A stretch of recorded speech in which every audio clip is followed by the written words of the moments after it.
김어준의 뉴스 공장.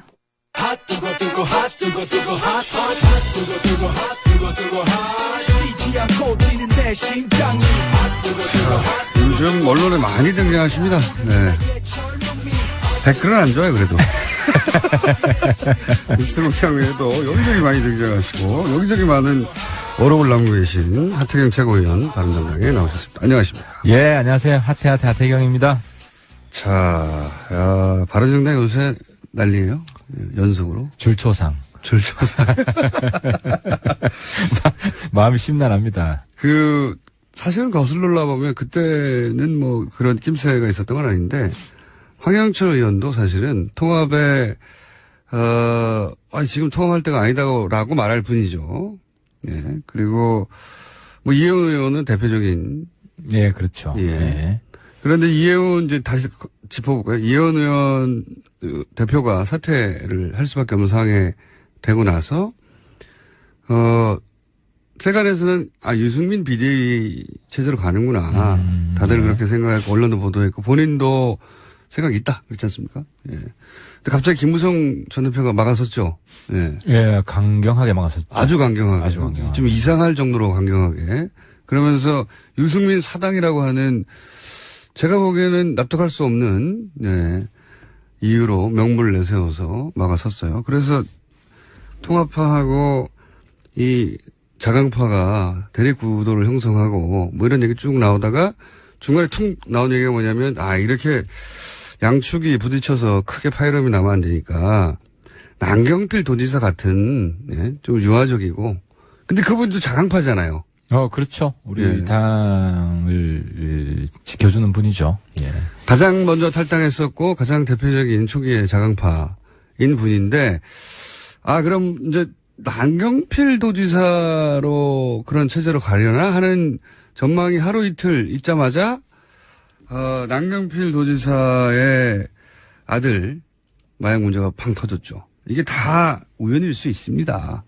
우연일 수 있습니다. 근데, 예. 뭐, 필연 우연을 떠나서, 지금 뭐, 우리 당 심각한 위기고, 예. 우리, 소위 자강파. 소위 자강파. 신보수파. 자강파 중에 이제 어디 이제 그 이름 걸고 발언하면 언론이 받아주는 자강파는 최고위원 하태경 한 사람 남은 거 아닙니까 지금? 그래서 다음 하태경이냐? 그렇죠? 예, 사실상 그렇지 않습니까? 다음은 하태경 유승민이다. 뭐 이런 댓글들이 사실 많더라고요. 네. 근데 아무튼. 지금 여기서 실토하시죠, 뭐. 실망시켜드리지 않겠습니다. 예, 딱히 하자가 없으신가요? 실망시켜드리지 않겠습니다. 아무튼, 저는 남지사도 다시 좀 이 상황을 이겨낼 수 있도록, 최대한 좀 힘을 좀 보태드려야 된다고 생각을 하고, 뭐 이혜원 대표도 빨리 수렁해서 좀 빠져나올 수 있도록. 근데 이게 이 우연이 하필이면, 이 자강파의 대표적인 인사들한테만 연속으로 벌어지는 것에 대해서 당 내부적으로는 한두 번도 아니고 이거 찜찜하다, 이상하다 이런 분위기는 없어요? 이혜원 대표 때 조금 있었죠. 이혜원 대표 때 옥시라는 분이, 예. 이제 박근혜 대통령하고 같이 자리를 한 적이 있다. 이런 증언도 있었고. 그래서 근데 아직까지도 최순실이 배후에 있을 수 있나? 최순실이 아니어도 사실 자유한국당의 입장에서는 이 사태가 얼마나 즐겁겠습니까? 간다 이러면서. 근데 이제 한 가지 뭐 의심해 볼 수 있는 것은 그 이제 음모 정치하는 분들 친박 내에 있기 때문에 그런 거를 봐 오셨지 않습니까? 예, 그렇죠. 쭉 있었죠. 선수들이 좀 있지 않습니까? 그거 가지고 협박해서 여태까지 정치생명 의원분들이 있기 때문에 뭐 그건 의심은 해볼 수 있겠지만 아무튼 뭐 증거가 나오면 증거 나오기는 어렵겠죠. 더 거슬러 올라가 보면 바른정당이 이제 탄핵에 찬성하는 파가 이제 그 탄핵 들어가기 직전에 그 전주에 생각해 보시면 전 기억이 생생한데 그 의원들 몇몇을 만나서 몇몇이라고 하지만 규모는 상당했던 걸로 제가 전해 들었는데 뭐 20, 30명 규모 정도 사람들, 이렇게 확실하게 탈당할 파들을 제외하고는 만나가지고 이렇게 주저앉히려고, 협박조의 이야기가 오갔고, 그래서 당시 탈당파들이 흔들렸던 적이 있다. 그거 있지 않습니까? 그런 사태가 있었던데. 근데 이제 그 부분에 있어서 좀 반박할 수 있는 것은 김무성 대표 약점론이 많았어요. 약점을 많이 잡혀가지고 48시간 안에 입장을 바꾼다. 쓴소리함 했다가 다시 미안하다 그러고. 근데 어쨌든 김무성 대표가 당시에는 탈당을 주도했습니다. 유승민 대표는 후발주자였고. 그렇죠. 그래서 이제 그것 때문에 김무성 대표 약점 잡혀 있다는 것을 완전히 불식했죠. 본인이 주도했기 때문에. 약점이 있다 하더라도 지금 잡혀 있으면 자신은 정치적으로 이렇게 더 많다고 생각해서 던졌을 수도 있는데, 제가 이제 말씀드린 요지는 뭐냐면 김무성 대표뿐만 아니라 다른 의원들도 그렇게 제가 한 두세 분한테 제보를 직접 받은 적이 있는데, 그때 이렇게 압박한다고 불러가지고 따로 당신이 이렇게 이런 하자들, 본인만 알고 있었던 본인만의 어떤 뭐 가족사가 됐든 뭐가 됐건 그런 문제 거론하면서 이제 이 탄핵 찬성표 던지지 말라고 하는 압박. 예. 있었던 적이 있었단 말이죠. 제 말의 요지는 그분들이 자유한국당에 아직도 계신데, 그런 세력이. 압박이 있습니다. 사실 이제 저도 청와대한테서 전화도 여러 번 받고, 당 지도부, 친박 지도부 있을 때, 유승민 원내대표 할 때는 그런 일이 없었지만. 조용히 좀 있어라, 뭐 이런 거요? 예, 그렇죠. 가보지 마라. 근데 이제 만약에 제가 약점이 있었다면, 이런 걸 눈치를 줬을 수도 있었겠죠. 진짜 약점이 없어요? 예. 지금까지 협박받은 적은 없습니다. 지금까지는. 이런 일이 벌어지면 곰곰하게 생각해 보게 되잖아요. 의원님. 내가 약점 잡힐 게 뭐가 있을까? 네, 쭉 그 스크리닝을 하게 되지 않습니까? 저를 걸 거는 나를 보낼 정도는 없을 것 같습니다. 보낼 수 있는 거는 없을 것 같다. 그래서 제가 이번에 출마 선언을 일찍 한 것도 아예 나가버리자 대표로. 그러니까 이제 출마 선언을 일찍 할 수 있는 것도 이제 아주 원칙적으로 비타협적으로 싸울 수 있는 사람이다라는 걸 알리고 싶은 마음도 있고. 걱정하지 마라. 하태는 물러서지 않는다. 자강파 살아있다. 물러서지 않는다. 일당백이다. 사실 우리 개개인 의원들의 역량은 아주 뛰어나죠. 그래서 한 사람 대표만 잘 세워도 이런 위기는 충분히 이길 수 있습니다. 본인이 출마 선언을 하신 거고, 그러면서 유승민 대표도 나오라고 하신 이유는 뭡니까? 그건 왜냐하면 이제 최고위원회 구성인데, 최고위원회 구성에 있어서 자강파가 압도를 해야, 우리가 좀 더 빨리 이 난국을 극복할 수 있고 지지율도 올릴 수 있기 때문에 최고위원 4명 선출을 합니다. 4명을 다 싹쓸이 하면 제일 좋고요. 지난번엔 사실 자강파가 3대1이었습니다. 한 분이 통합 이야기를 했었고, 근데 이번에는 3대1 정도 되더라도 더 압도적인 비율로 우리가 이겨야 되기 때문에 유승민 선배가 같이 러닝메이트로 나와서 전국적으로 호소하고 다녀야 된다. 그 과정이 또 우리 당 지지를 높이는 과정이 될 것이라고 보는 겁니다. 그럼 비례 체제는 건너뛰고 바로 전당대회로 가는 겁니까? 우리 내부 논란이 좀 있었죠. 논란이 있었는데 결론부터 말씀드리면 정치적 타협을 한 겁니다. 왜냐하면 비대위로 가더라도 다수는 이제 선거 때까지, 지방선거 때까지 비대위로 쭉 가자는 의견은 거의 없었어요. 그럼 어차피 또 해야 되니까. 그렇지. 어차피 또 해야 되니까 빨리 하는 게 안정화될 수 있다. 비대위 돼가지고 또 우리 치고받고 싸우면 지지율만 떨어지고. 전당대회는 언제 합니까, 그래서 11월, 지금 이제 선관위 이달 중에 구성을 하고, 11월 13일 날 이제 대표를 뽑는 겁니다. 그렇다 하더라도 거의 2달 가까이 남았네요. 예. 그러면 지금 소위 자강파의 플랜은 이 대표뿐만 아니라 지도부 자체를 자강파로 채우자. 석권하자. 예. 근데 자강파로 분리된 의원님이 또 얼마나 계십니까? 예를 들면? 예를 들어 지금 우리 지도부 중에서는 정운천 의원. 정운천 의원은 저랑 뜻을 전적으로 같이 하고요. 그리고 지상욱 의원. 지상욱 의원은 사실 저에 비해서 색깔이 훨씬 더 강경 보수예요. 그럼에도 불구하고 자강파고 우리 지상욱 의원은 지난번에도 성적이 나쁘지 않았어요. 중간에 이제 스스로 가족사 때문에. 가족사 때문에. 네. 그래서 안타까운 면도 있고 저는 꼭 나오셔야 된다고 생각을 하고. 그리고 뭐 김세현 의원도. 근데 김세현 의원은 지금도 당연직 최고위원이기 때문에 어떤 본인이 좀 고민이 될 겁니다. 반면에 통합파를 이끌고 있는 김무성 전 대표는 나옵니까? 저는 당당하게 나오셔서 네. 본인이 왜 통합을 주장하는지 국민들과 당원들한테 심판을 받아봤으면 좋겠어요. 근데 제가 그분하고 대화하면 논리가 솔직히 이해가 안 되거든요. 예를 들면 어떤 주장을 합니까? 안보론이에요. 안보론. 그러니까 안보가 문재인 정권이 감당하기 힘든 정도까지 간다. 예. 그래서 정말 구국의 심정으로 보수가 단결해야 되는 상황이 올 것이다. 뭐 이런 논리예요. 본인은 뭐 그걸 확신을 해요. 확신을 하는데 저는 물론 그런 상황이 오면 뭐 그럴 수도 있겠지만. 그러니까 안보가 너무 위태롭기 때문에 자유한국당과 합쳐야 된다는 거잖아요. 한마디로. 그렇죠. 친박이 문재인 정권이 친박보다 더 무능하게 국민들이 판단하는 시점이 온다고 이런 판단하고 계시더라고요. 그런데 김무성 전 대표가 탈당할 때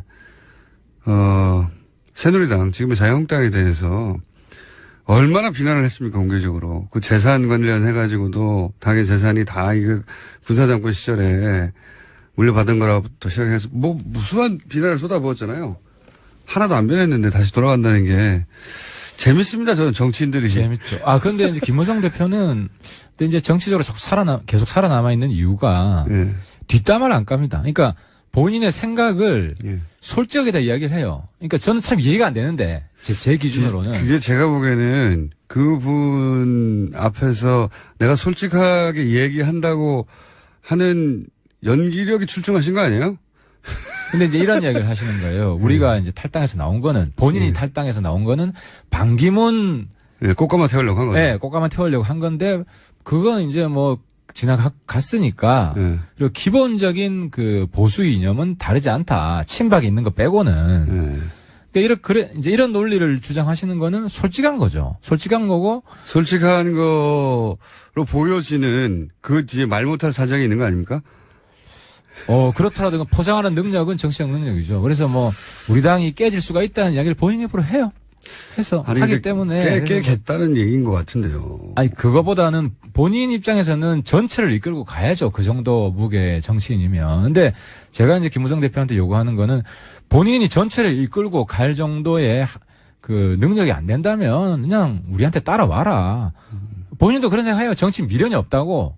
미련이 없는데 맨날 통화하자고 합니까? 그러니까 주도할 능력이 안 되면 그냥 따라오라는 거죠. 둘 중에 양자택일을 하고 중간에 교란하지 않았으면 좋겠다. 이상합니다, 저는. 매우 이상하고, 납득 이상 안 가는 이유고, 그래서, 저는 이제 이 남경필 도지사의, 아들 마약 사건을 보면서 바로 떠오르는 게, 요 사건은 김무성 전 대표의 사위 마약 사건을 김무성 대표에게 떠올리게 하겠구나. 아무래도 연상작용이 있겠죠. 그런 댓글들이 많더라고요. 그러면서, 나도 몸조심해야지 하는 생각을 하게 만들지 않을까. 김무성 대표가 오버하는지 제가 잘 감시하겠습니다. 자, 자유한국당의 전술핵 배치를 위한 방미 성과에 대해서는 어떻게 생각하십니까? 그러니까 긁어 부스럼 만든 거죠. 그러니까 이제 미국이 안 된다고 했잖아요. 안 된다고 할 거라고 예상을 했어요. 다들. 그러니까 어느 정도 어떤 결과가, 그러니까 NCND라든지 정면에서 놓으라고 하는 걸 예상을 못했을까? 참 바보 같다. 지금 그러니까 국민들이 볼 때는 이 양반들이 반미투쟁하는 걸 보이거든요. 미국이 안 된다고 했는데 계속 밀어붙이는 거고. 반미투쟁을 안 하죠. 가서 한국에서 대정부 투쟁을 합니다. 배치하라고. 근데 진짜 주인은 미국이잖아요. 그렇죠. 미국에서 안 된다 그러면 그냥 오고 거기서 또 강경한 대미 투쟁을 해야 되는 게 아닙니까? 내놓으라고? 근데 거기서 자기 발목 잡은 게 NPT 탈퇴까지 이야기가 나온 거예요. 그렇게 갈 수밖에 없죠. 미국이 안 들어주니까 더 강한. 근데 NPT 탈퇴하고 뭐 독자 핵 개발 들어가면 제가 어제도 얘기했지만 그건 미군 철수 투쟁하는 거랑 똑같아요. 한국 경제도 망하죠. 그리고. 그렇죠. 경제도 북한처럼 가자고 하는 것이고. 노무현 정권 시절에 잠시 플루토늄 약간 했다가 난리가 났지 않습니까? 미국한테. 그렇죠. NTP 이미 박정희 때도 그때 한번 경험이 있고 하기 때문에 NPT를 진짜로 탈퇴하면 북한과 유사한 경제 제재를 당하면서 한국 경제는 망하겠죠. 그러니까 극우가 얼마나 위험한지 극우 인정한 거예요, 이번에 홍준표 대표가. 제가 홍준표 대표 계속 극우라고 비난하고 있는데 스스로 자꾸 인정을 해주니까 감사할 따름입니다. 바른정당도 근데 전술핵 재배치 하자고 하지 않습니까? 일부가 있죠. 우리 이제 내부에는 파가 나눠져 있는데 그냥 NCND로 하자. 찬반 입장을 밝히지 말자. 그리고 저처럼 잠수함에서 30분이면 핵 쏘는데 그러니까요. 굳이 우리 땅에 핵을 갖다 놓냐. 동해에서 쏘나 그렇죠. 강릉에서 쏘나 그게 무슨 차이가 있습니까? 그리고 공중 투하탄밖에 없어요, 지금 전술핵 무기가. 맞습니다. 미사일 탑재 탄도 없고 단중거리 핵 다 없앴거든요. 다 없어요. 맞아요. 그래서 잠수함에서 바로 쏠 수 있고 감에서 바로 날아가는데 그게 더 빨라요, 게다가. 맞습니다. 훨씬 빠릅니다. 굳이 우리 창고에 그걸 남겨두고 벌벌 떨 필요가 뭐가 있느냐. 게다가 우리 창고에 있다고는 심리적 안정감도 사실은 허구인 게 버튼도 우리가 누를 수가 없어요. 미국이 통제하는 건 똑같죠.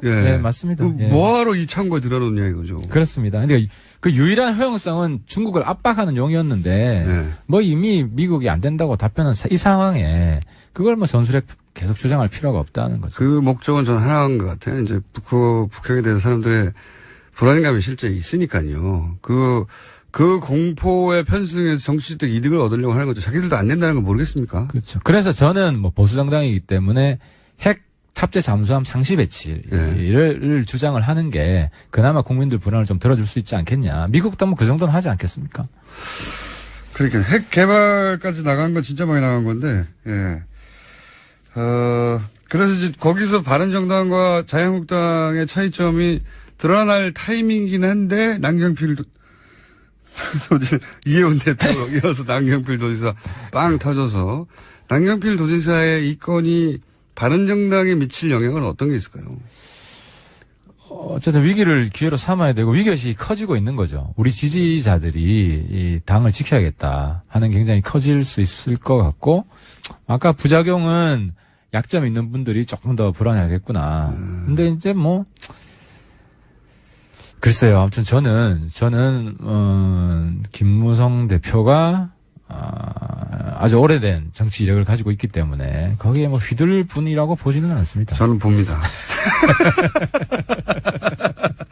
다들 가장 중요한 건 자기가 살아남는 거기 때문에 본인이 살아남을 길이 무엇인가, 좌표를 만들어 놓고 그 좌표까지 가는 데 있어서 모든 의원이 각자의 기법이 있는데 김무성 의원은 솔직한 것처럼 허심탄회하게 얘기하는 것처럼 하고 진짜 속내를 감춰놓는 경우가 그 정도로 노예하고 사실 정치를 오래 하신 분이니까 그런 정도는 할 수 있는 분이 아닌가. 물론 정치력이죠, 그것도. 네. 그래서 지난번 시간에 일주일 전에 잠깐 얘기하다 말았지만 12명만 탈당해서 가거나 12명만 자유한국당에 투표하고 일치되게 투표하거나 하면 국회 선진화법에 의해서 12척만 필요하거든요, 지금. 그렇죠. 그래서 제가 지난번에 말씀드렸지만 한국당 국회 보이콧할 때 같은 목소리를 낸 분이 한 4-5분 있었어요. 그분이 점점 늘어날 거예요. 앞으로 주목해 보십시오. 알겠습니다. 그 주제를 가지고. 그러니까 저는 둘 다 그러니까 둘 다 추진하에 투트랙을 추진하지 않을까. 자, 홍준표 대표는 꼭 당대당으로 통합 이런 얘기 절대 안 합니다. 이미 흡수하겠다. 흡수라고 표현하지. 그렇죠. 큰 집이라고 표현하고, 흡수라는 얘기는 당이 다 가면 당대당인 것이고, 흡수라는 건 그 중에 이렇게 쭉 빨아들여서 몇 명. 그렇죠. 몇 명만 데리고 가겠다. 한 명이라도 데리고 가면 사실 성공이죠. 근데 이제 지금 우리. 도섭제가 안 되니까. 의원님들 중에 명분 없이 복당하실 분이 있겠느냐. 하지만 그게 한 10명 정도 되면 달라지죠, 이야기가. 10명이 때로, 지난번 13명이. 그럼 10명이 때로 하면 그중 한두 분이 제2의 제2의 장 되겠죠. 근데, 그래도 한 명분이 필요합니다. 10명이 같이 움직이려면. 그러면 북핵 위기를 내세우지 않을까요?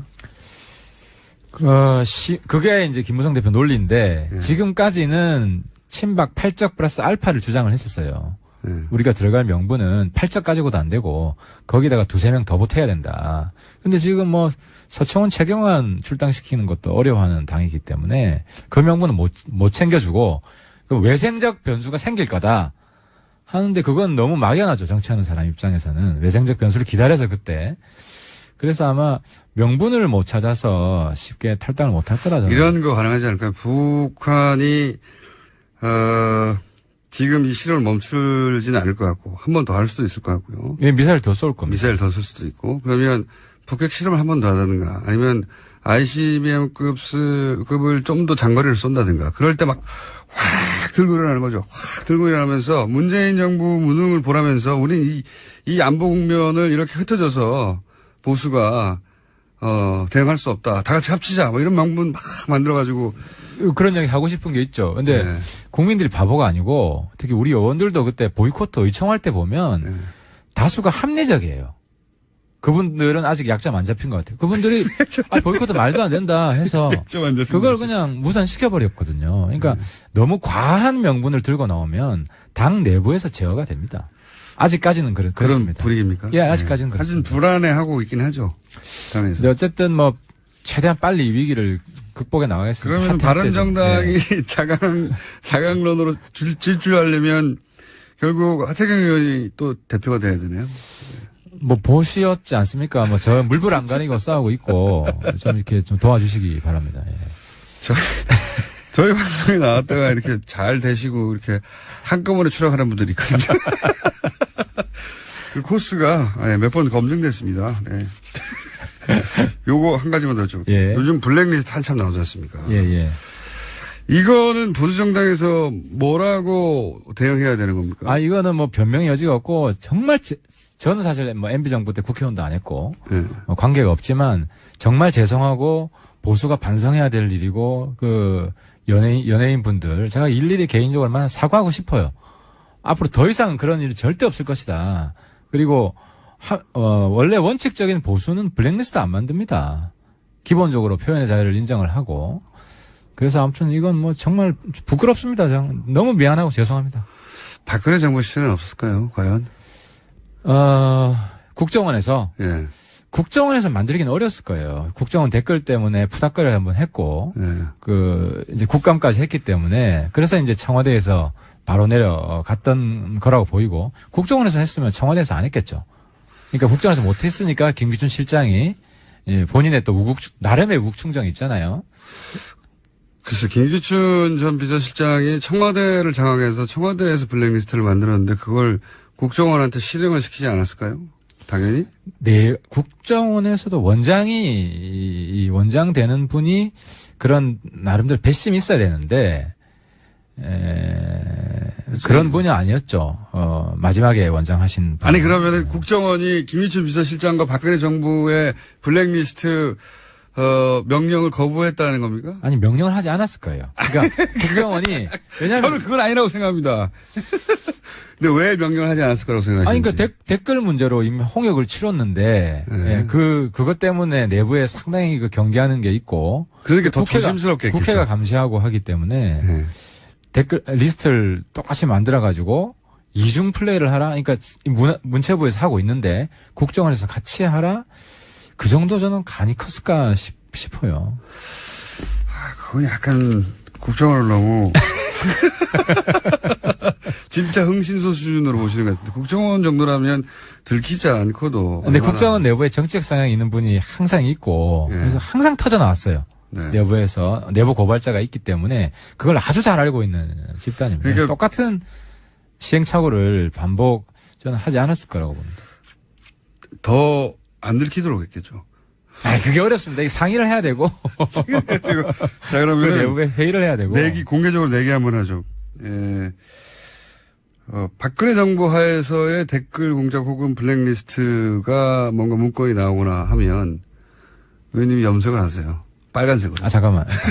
박근혜 정부와의 추가 댓글 공작? 예, 추가 댓글 공작 혹은 블랙리스트 국정원이 관여된. 그건 제가 하겠습니다. 빨간 걸로. 제가 빨간색. 지정하는 색깔 노란색이나 빨간. 오케이, 지정해주세요. 예. 제가 지면. 의원님이, 위원님이 지정하는 색깔로. 여기까지 하겠습니다. 예, 감사합니다. 지금까지 바른정당의 하태경 최고위원이었습니다. 감사합니다. 예, 감사합니다.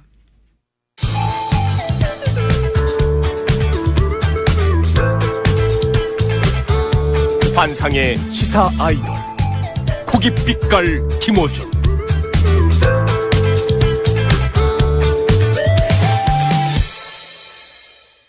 불친절한 AS. 오늘 상상 문자, 타인버신 문자 많이 왔습니다. 예. 대부분 일주일 후에 있는 공개방송 관련된 건데. 오늘 공개방송 때 직접 아침을 제공해 주셔서 감사합니다. 이분 뭔가 좀 아시는 분인 것 같은데. 저희가 뭔가, 드실 수도 있는 걸, 드실 수도 있다? 예, 드시는 걸 드릴 수도 있다. 예. 그렇습니다. 네.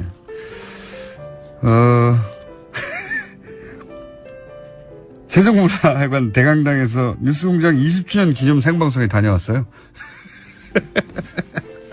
이런 문자가 요즘. 예. 심지어는 캐나다 토론토 1주년 기념 방송. 네. 많습니다. 이런 문자가. 엄청 많은데, 이런 문자는 아무것도 아니에요. 오늘 아침에 타임머신 타고 온 분이 있어요. 오늘 아침에 오늘이 생방 중인 줄 알고 일주일 남았는데, 이번 주 화요일 아니에요? 그러고 오신 분이 있습니다. 그래서 그분과, 네. 단독으로 사진도 찍고 수고하셨다고 멀리서 오셨던데, 네. 잘 조심해서 내려가시기 바랍니다. 일주일 먼저 문자 보내는 게 아니고 일주일 먼저 오신 분도 있었습니다. 다음 주 화요일 7시 5분에 공개방송 합니다. 네, 많이들 와주시고, 저희, 게스트들 대부분 잠깐이라도 등장해서 스쳐 지나갈 겁니다. 그러니까, 그날 뵙겠습니다. 네, 그리고 간식도 저희가 준비 할 수도 있습니다. 네. 다음 주 화요일이에요. 그날 뵙겠습니다.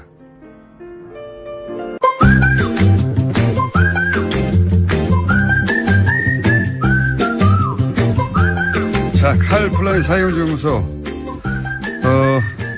가입자 좀 늡니까, 다시? 확 줄어졌잖아요. 뭐 확 줄어요. 줄지도 않았고. 늘어나지도 않고. 그래봐야. 그저 그렇습니다. 그래봐야 한 자리 숫자이긴 한데. 그래도 2명과 6명은 다르잖아요. 그렇죠. 예. 그러니까, 5를 기준으로 10에 가깝습니까? 1에 가깝습니까? 요즘. 1에 가깝습니다. 1에 가깝습니다.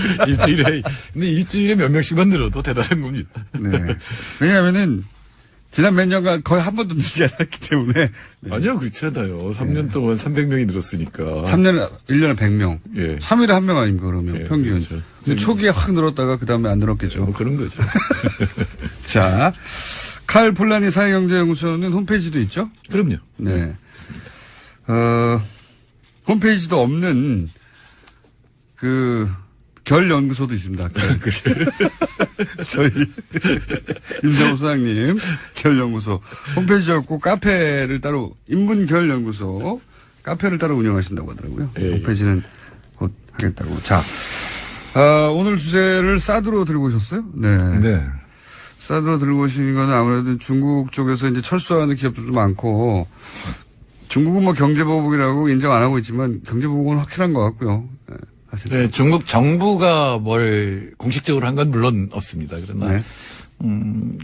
어떻게 보면 우리나라의 한 80년대 국민들이 네. 그러니까 굉장히 민족주의적이고 국가주의적인 그런 게 작동을 그렇죠. 하기 때문에. 정부에서 딱 구호 외치면 쭉 따라가는. 그러니까 네. 정부가 한 정도는 어느 정도냐면 이제 롯데에 대해서 소방점검 뭐 이런 거 하죠. 네, 맞습니다.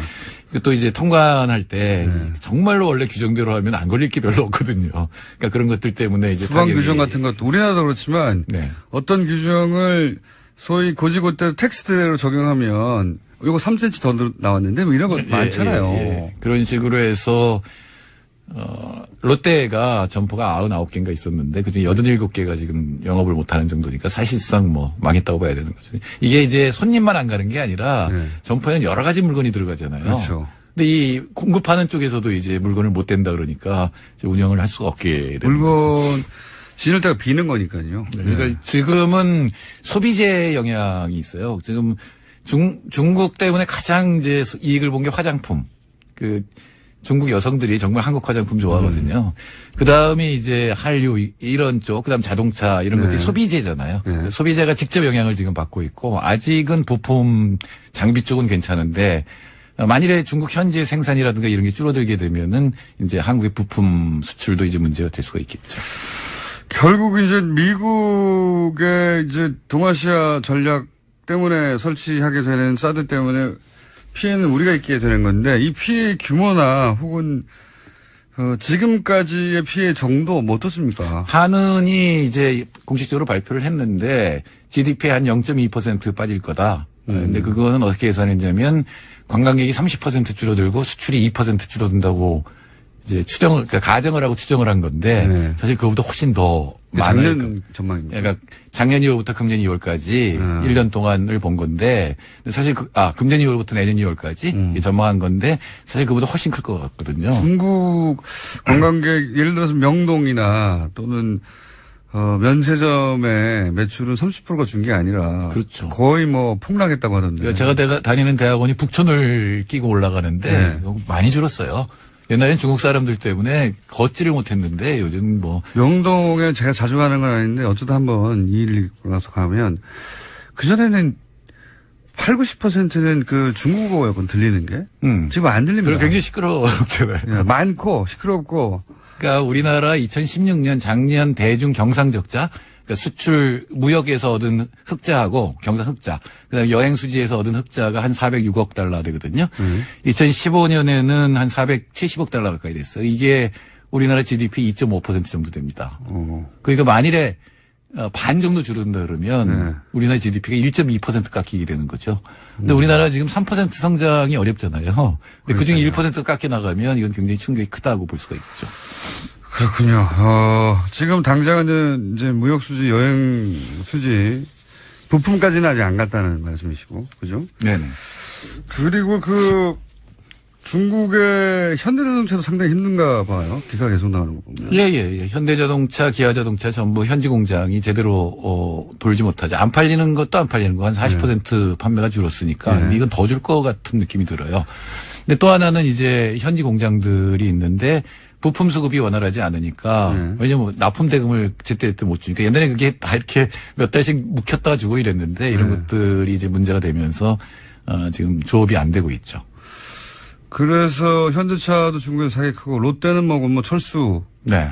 철수인 것이고 롯데나 현대차 같은 우리나라 대표적인 대기업들이 못 버티면 나머지는 뭐 버틸 리가 없지 않습니까? 근데 그건 물론 이제 중국의 상품들이 경쟁력이 높아진 것도 있어요. 삼성이 스마트폰에서 1위다가 지금 9위까지 떨어졌거든요. 그러니까 그건 중국 제품이 많이 시장 내에서 많이 대체를 하고 있는 것도 있고 물론 사드도 이제 거기에 더 나쁜 영향을 미치게 되겠죠. 아무래도 선호하는 상품에서 한국제가 뒤로 밀리는 이런 경향이 나타나니까요. 그리고 이제 정부가 한국 제품을 구매하는 것을 표면적으로 드러내놓고 하지 말라고 하진 않지만 중국인들은 다 느낄 정도고 그거를 그 정부의 정책이라고 받아들이면 굳이 내가 중국 공산당에 싫어하는 일을 할 필요는 없지 않느냐 이렇게 생각하는 거 아닙니까 지금? 그러니까 지방 정부나 공기업이 많잖아요. 네. 근데 제가 처음에 중국 갔을 때 소나타 택시가 있는 걸 보고 놀랐거든요.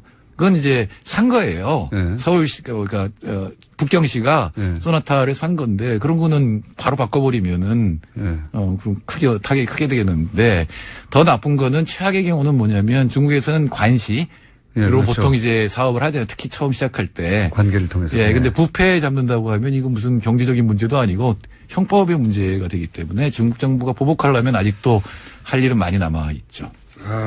이게 이제 북핵 혹은 사드가 철수하지 않는 한 앞으로 계속될 거 아닙니까? 그렇죠. 많은 분들, 어떤 분들은 센카쿠 열도, 다이오유 열도 때 잠깐 문제가 됐고, 그 다음에 다시 원상태로 돌아갔다, 줄어든 상태로 이제 쭉 갔다라고 얘기를 하는데, 센카쿠 열도는 투닥투닥 붙었다가 다시 원상태로 돌아간 거잖아요. 예, 예. 그러나 사드가 배치된 거고 그 상태에서 완전히 변화가 있는 거죠. 더 들어올 수도 있고 기술이 더 발전할 수도 있기 때문에 예. 그리고 중국 입장에서는 이건 전략적인 문제거든요. 전략적 균형이 무너졌다고 중국이 생각합니다. 그러니까 동아시아에서 미국하고 중국이 이제 패권 경쟁을 벌이는데 현재까지 이 적당히 맞는 균형에서 사드가 하나 들어감으로 해서 이게 앞으로 더 균형이 무너질 거라고 생각하니까 아마 중국은 계속 신경을 쓸 거고 경제 보복도 할 거라고 저는 봅니다. 무기 하나의 문제가 아니라 이제 전략적 균형이 무너졌다고 상징적으로 그 레이더가 물론 뭐 중국이 정말 전쟁이 나면 그 레이더 미사일을 쏴버리면 되는데 제 말은 미국이 중국하고 균형을 맞추던 걸 깨고 더 들어오고 있는데 거기에 사드가 상징적으로 그 역할을 하고 있는데 거기에 대한 보복으로 한국 경제에 타격을 주면 한국이 사드를 배치하지 않고 밀어내면서 균형을 다시 맞추게 하려는 뭐 이런 외교적인 압박이잖아요. 그렇죠. 그러니까 예. 중국한테 제일 지금 문제가 되는 건 군사적으로는 ICBM거든요. 예. 그러니까 미사일 방어망. 예. 근데 한국이 지금 가장 놓기 어려울 거라고 생각하는 한국이 들어가면 다른 나라들도 들어가면 촘촘해지잖아요. 예. 그다음 기술은 발전할 거고 이렇게 되면 중국 입장에서는 이제 안보 딜레마라는 걸 맞게 되죠. 과거에 러시아가 그 미국의 그 유럽 기지들에 대해서 볼 때 신경질적인 반응이 있거든요. 예. 그거를 중국이 지금 우리나라한테 보여주고 있는 거죠. 그렇죠. 다른 나라한테도 보여주는 거기도 합니다. 왜냐하면 한국이 사드 배치하고 아무 일도 없었다 그러면 다른 나라들도 미국이 요구했을 때 갖다 놓을 수 있거든요. 그래서 저는 이 사드를 순식간에 대선 기간에 몰래 들여놔 버린 그 라인에 있는 그 책임 관계자들은 정말 크게 처벌해야 된다고 봅니다. 이 국가적 그 손해들을 맞게 하는데 중요한 역할을 한 거거든요. 그러니까 굉장히 중요한 반역죄예요, 반역죄. 몇십 년이 갈 결정을 한 건데 영향을 미칠 결정을 한 건데 어떻게 결정을 했는지는 알아야 될 거예요. 지금도 모르고 있고. 예, 지금도 모르고 있는데 지금 그 조사를 지금 해야 되겠죠. 그 사람들은 정말 뭐 단순한 방산비리 누구한테 로비를 당했 이게 이 차원이 아니라 저는 반역죄가 다스리라고 된다고 봅니다. 이 이야기들이 다 연관된 얘기들이죠, 다. 그러면 우리가 이 국면을 벗어나게 이제 사드 이외에 뭐 WTO 제소라든가 이런 방식으로 이 국면을 벗어날 방법은 있나요? 아니, 할 수도 있고요. 그 다음에 한중 FTA도, 이게 투자자 국가제소권 들어있거든요. 그리고 제가 보기에는 다 걸려요. 그러니까 내국민 대우, 최외국 대우, 최소기준 대우 다 걸려요. 내국민 대우라는 거는 중국 기업하고 롯데를 차별했느냐 안 했느냐 차별을 했어요. 제가 보기에. 그렇죠. 소방이 점검할 때 중국 기업이나 그다음 최외국 대우는 뭐냐면 일본 기업하고 한국 대우를 차별했느냐 이것도 했어요. 일본 마트에 대해서 그렇게 철저하게 조사 안 했을 거거든요. 최소 기준 대우는 잘 모르겠는데 이건 국제 기준에 비추어서 과하냐 아니냐인데 과연 이거를 제소를 하는 게 실익이 있느냐를 기업도 따질 거고 정부도 따져야 돼요. 제소한다는 건 이제 무역 분쟁으로 간다는 거 아닙니다. 무역 분쟁으로서 사실상 재판을 하는 거죠. 근데 이게 몇 년씩 걸리고 이 투자자 국가제소권의 경우는 기업들한테 돈이 많이 들어요. 근데 이겼다 한들 만일에 한중 관계가 좋아져서 다시 들어가야 될 때 어떻게 할 거냐. 이게 문제가 되거든요. WTO는 보통 2년이 걸리고 그게 그렇게 강제 규정이 없어요. 그러니까 진다고 하더라도 그거에 대해서 뭐 할 게 있어야죠. 뭐 소방점검 뭐 그래 제대로 할게 이러면 그만이기 때문에 실효성이 없으니까 지금 이제 그걸 할까 말까 지금 그냥 가지고 있는 거라고 봐야죠. 카드로 가지고 있는 거겠죠. 카드로 가지고 있는데 중국이 그에 별로 개의치를 않기 때문에 큰 카드가 아니에요. 예, 이 문제는 사드 안보에서 풀어야 됩니다. 경제 문제를 어떻게 할 방법이 없어요. 그러니까 이 사드 문제를 가지고 중국이 경제로 압박을 이게 대북 제재로는 경제 제재가 안 통했는데 한국한테는 통하죠. 통합니다. 예, 그거는 안보 이론에서 굉장히 중요한 게 있는데 제재를 가했을 때 얼마나 견디느냐의 문제가 있는데 북한 사람들은 제재 가면 더 똘똘 뭉치거든요. 아니 그리고 경제가 성장했잖아요. 수치로 성장하고 대외 의존율이 한 30%밖에 안 되고 이게 그 중에 90%가 중국이에요. 근데 한국은 대외 의존율이 100%가 넘거든요. 100%가 넘을 수도 있습니까? 그럼요. 그러니까 GDP분의 수출 더하기 수입이기 때문에 아주 조그만 도시국가는 400%도 돼요. 그렇군요. 예, 그러니까 이게 우리는 제재를 받으면 바로 이제 오는 거죠. 특히 우리는 중국에 대해서 수출이 25%를 의존하고 있기 때문에 상당한 영향력이 있습니다. 물론 장기적으로는 지나친 중국 의존을 좀 바꿔야 되거든요. 그러니까 다른 나라로 좀 올리고 시간이 걸리지 않습니까? 예, 실제로 지금 베트남으로 많이 가고 있는데 근데 시간이 걸리고 그러니까 양쪽이 다 손해를 보는 게 아니에요. 더 많이 의존하는 쪽이 손해보죠, 당연히. 박근혜 정부 시절에는 이런 얘기 있었어요. 사드에 대한 경제보복 얘기했을 때 무슨 소리냐. 중국도 우리하고 경제가 밀접하게 붙어있기 때문에 그랬다가는 우리만 손해를 보는 게 아니라 중국도 손해를 보기 때문에 그렇게 못한다고 했거든요. 예, 많은 경제학자들이 그런 얘기를 했죠. 웬걸요? 경제가 분명히 전쟁이나 갈등을 일어나지 못하게 하는 요인인데 그게 오히려 증폭시킬 수도 있어요. 제국주의 전쟁 같은 게 일어나잖아요. 경제적 이익이 부딪혀서 너무 쉽게 경제 때문에 그런 일이 벌어지지 못할 거라고 하는 건 단순한 겁니다. 그러니까 박근혜 정부 시절에 사드를 배치해도 된다고 하는 논거로 등장했던 중국의 보복, 경제 보복이 큰 피해가 없을 것이고 중국도 그렇게 못할 것이라고 했던 것은 사실이 아닌 것으로 지금 드러나고 있습니다. 그럼에도 문재인 정부가 빨리 시정해야죠. 그러니까 이게 진짜 경제 문제가 아니라 안보 문제로 풀어야 되는데 어려운 문제입니다. 카드가 너무 손이 없어서. 자, 이런 상황이라고 합니다. 일단 오늘 여기까지 하고요. 이거 한 번 더 해야 될지도 모르겠습니다. 예. 알겠습니다. 지금까지 일주일에 한 자릿수로 세월이 늘어갑니다. 칼폴라니 사회경제연구소의 정태인 소장님이었습니다. 감사합니다. 감사합니다. 내일 뵙겠습니다. 안녕.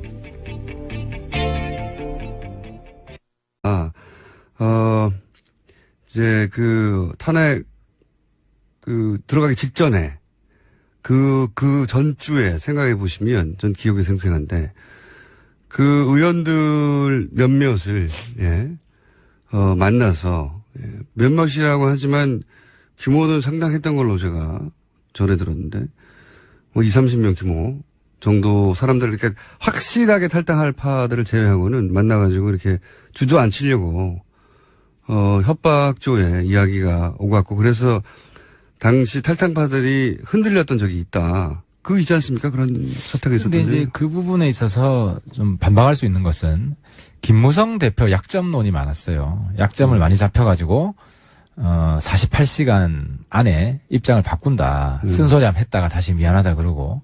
근데 어쨌든 김무성 대표가 당시에는 탈당을 주도했습니다. 유승민 대표는 후발주자였고. 그렇죠. 그래서 이제 그것 때문에 김무성 대표 약점 잡혀 있다는 것을 완전히 불식했죠. 본인이 주도했기 때문에. 약점이 있다 하더라도 지금 잡혀 있으면 자신은 정치적으로 이렇게 더 많다고 생각해서 던졌을 수도 있는데 제가 이제 말씀드린 요지는 뭐냐면 김무성 대표뿐만 아니라 다른 의원들도 그렇게 제가 한 2-3분한테 제보를 직접 받은 적이 있는데 그때 이렇게 압박한다고 불러가지고 따로 당신이 이렇게 이런 하자들 본인만 알고 있었던 본인만의 어떤 뭐 가족사가 됐든 뭐가 됐건 그런 문제 거론하면서 이제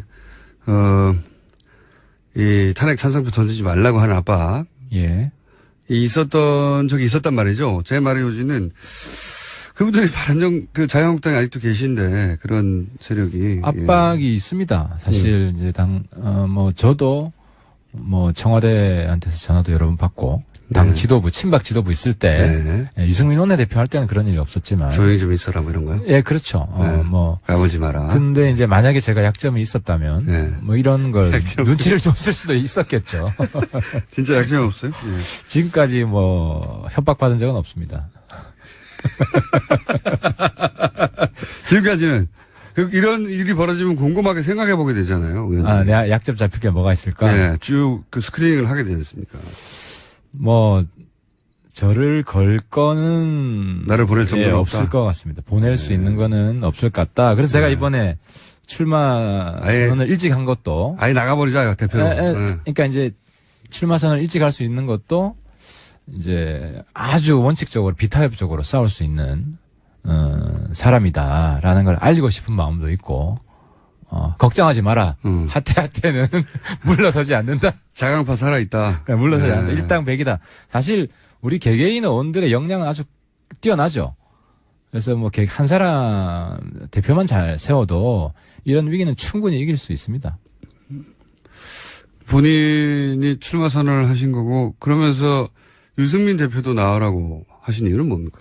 그건 왜냐하면 이제 최고위원회 구성인데 최고위원회 구성에 있어서 자강파가 압도를 해야 우리가 좀 더 빨리 이 난국을 극복할 수 있고 지지율도 올릴 수 있기 때문에 최고위원 4명 선출을 합니다. 네. 뭐 4명을 다 싹쓸이하면 제일 좋고요. 지난번엔 사실 자강파가 3대 1이었습니다. 예. 한 분이 통합 이야기를 했었고, 근데 이번에는 뭐 3대 1 정도 되더라도 더 압도적인 비율로 우리가 이겨야 되기 때문에 유승민 선배가 같이 나와서 러닝메이트로 나와서 전국적으로 호소하고 다녀야 된다. 그 과정이 또 우리 당 지지를 높이는 과정이 될 것이라고 보는 겁니다. 그 비대위 체제는 건너뛰고 바로 전당대회로 가는 겁니까? 우리 내부 논란이 좀 있었죠. 논란이 있었는데 뭐 결론부터 말씀드리면 정치적 타협을 한 겁니다. 왜냐하면 비대위로 가더라도 다수는 이제 선거 때까지, 지방선거 때까지 비대위로 쭉 가자는 의견은 거의 없었어요. 그럼 어차피 또 해야 되니까. 그렇지. 어차피 또 해야 되니까 빨리 하는 게 안정화될 수 있다. 비대위 돼가지고 또 우리 치고받고 싸우면 지지율만 떨어지고. 전당대회는 언제 합니까, 그래서 11월 지금 이제 선관위. 이게 다 우연일 수 있습니다. 우연일 수 있습니다. 근데. 뭐 필연 우연을 떠나서 지금 뭐 우리 당 심각한 위기고 우리 소위 자강파 신보수파 자강파 중에 이제 어디 이제 그 이름 걸고 발언하면 언론이 받아주는 자강파는 최고위원 하태경 한 사람 남은 거 아닙니까 지금? 아 그래서 다음 하태경이냐 지금? 그렇죠? 네, 사실상 그렇지 않습니까? 뭐, 다음은 하태경, 유승민이다, 뭐, 이런 댓글들이 사실 많더라고요. 근데 아무튼. 지금 여기서 실토하시죠, 뭐. 실망시켜드리지 않겠습니다. 딱히 하자가 없으신가요? 실망시켜드리지 않겠습니다. 아무튼, 저는 남지사도 다시 좀, 이 상황을 이겨낼 수 있도록, 최대한 좀, 힘을 좀 보태드려야 된다고 생각을 하고, 뭐, 이혜원 대표도 빨리 수렁해서 좀 빠져나올 수 있도록, 근데 이게 이 우연이 하필이면, 이 자강파의 대표적인 인사들한테만 연속으로 벌어지는 것에 대해서 당 내부적으로는 한두 번도 아니고 이거 찜찜하다, 이상하다 이런 분위기는 없어요? 이혜원 대표 때 조금 있었죠. 이혜원 대표 때 그 옥시라는 분이. 이제 박근혜 대통령하고 같이 자리를 한 적이 있다. 이런 증언도 있었고. 그래서 근데 아직까지도 최순실이 배후에 있을 수 있나? 최순실이 아니어도 사실 자유한국당의 입장에서는 이 사태가 얼마나 즐겁겠습니까? 간다 이러면서. 근데 이제 한 가지 뭐 의심해 볼 수 있는 것은 그 이제 음모 정치하는 분들 친박 내에 있기 때문에 그런 거를 봐 오셨지 않습니까? 예, 그렇죠. 쭉 있었죠. 선수들이 좀 있지 않습니까? 그거 가지고 협박해서, 여태까지 정치생명의원 분들이 있기 때문에, 뭐, 그건 의심은 해볼 수 있겠지만, 아무튼 뭐, 증거가 나오면. 증거 나오긴 어렵겠죠. 더 거슬러 올라가 보면, 바른정당이 이제 탄핵에 찬성하는 파가. 달 중에 구성을 하고, 11월 13일 날 이제 대표를 뽑는 겁니다. 그렇다 하더라도 거의 2달 가까이 남았네요. 예. 그러면 지금 소위 자강파의 플랜은, 이 그 대표뿐만 아니라 지도부 자체를 자강파로 채우자. 석권하자. 예. 근데 자강파로 분류된 의원님이 또 얼마나 계십니까? 예를 들면? 예를 들어 지금 우리 지도부 중에서는 뭐 정운천 의원. 정운천 의원은 뭐, 저랑 뜻을 전적으로 같이 하고요. 그리고 지상욱 의원. 지상욱 의원은 사실 저에 비해서 색깔이 훨씬 더 강경 보수예요. 그럼에도 불구하고 자강파고 우리 지상욱 의원은 지난번에도 성적이 나쁘지 않았어요. 중간에 이제 스스로 가족사 때문에. 그래서 안타까운 면도 있고 저는 꼭 나오셔야 된다고 생각을 하고 그리고 뭐 김세현 의원도 근데 김세현 의원은 지금도 당연직 최고위원이기 때문에 어떤 본인이 좀 고민이 될 겁니다. 반면에 통합파를 이끌고 있는 김무성 전 대표는 나옵니까? 저는 당당하게 나오셔서 본인이 왜 통합을 주장하는지 국민들과 당원들한테 심판을 받아봤으면 좋겠어요. 근데 제가 그분하고 대화하면 논리가 솔직히 이해가 안 되거든요. 예를 들면 어떤 주장을 합니까? 안보론이에요. 안보론. 그러니까 안보가 문재인 정권이 감당하기 힘든 정도까지 간다. 그래서 정말 구국의 심정으로 보수가 단결해야 되는 상황이 올 것이다. 뭐 이런 논리예요. 이제 본인은 뭐 그걸 확신을 해요. 확신을 네. 하는데 저는 물론 그런 상황이 오면 뭐 네. 그럴 수도 있겠지만. 그러니까 안보가 너무 위태롭기 때문에 자유한국당과 합쳐야 된다는 거잖아요. 한마디로. 그렇죠. 친박이 네. 문재인 정권이 친박보다 더 무능하게 국민들이 판단하는 시점이 온다고 네. 이런 판단하고 계시더라고요. 그런데 김무성 전 대표가 탈당할 때 새누리당 지금의 자유한국당에 대해서 얼마나 비난을 했습니까, 공개적으로. 그 재산 관련해가지고도 당의 재산이 다 이거 군사정권 시절에 물려받은 거라부터 시작해서 뭐 무수한 비난을 쏟아부었잖아요. 김어준의 뉴스 공장.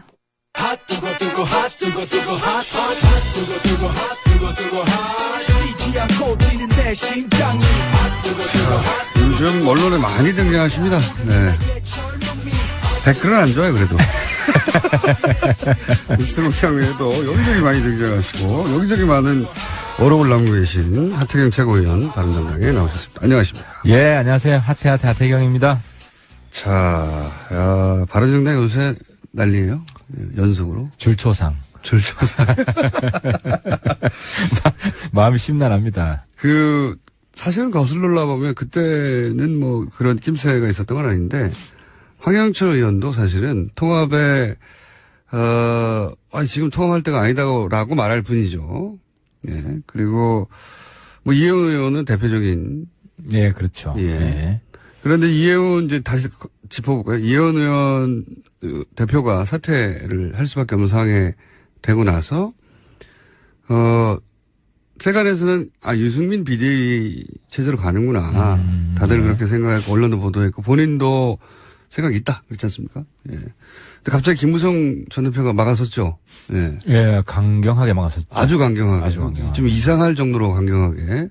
그러면서 유승민 사당이라고 하는 제가 보기에는 납득할 수 없는, 네, 이유로 명분을 내세워서 막아섰어요. 그래서 통합파하고 이 자강파가 대립구도를 형성하고 뭐 이런 얘기 쭉 나오다가 중간에 툭 나온 얘기가 뭐냐면 이렇게 양축이 부딪혀서 크게 파열음이 나면 안 되니까 남경필 도지사 같은 좀 유화적이고 근데 그분도 자강파잖아요. 그렇죠. 우리 예. 당을 지켜주는 분이죠. 예. 가장 먼저 탈당했었고 가장 대표적인 초기의 자강파인 분인데 그럼 이제 남경필 도지사로 그런 체제로 가려나 하는 전망이 하루 이틀 있자마자 남경필 도지사의 아들 마약 문제가 팡 터졌죠.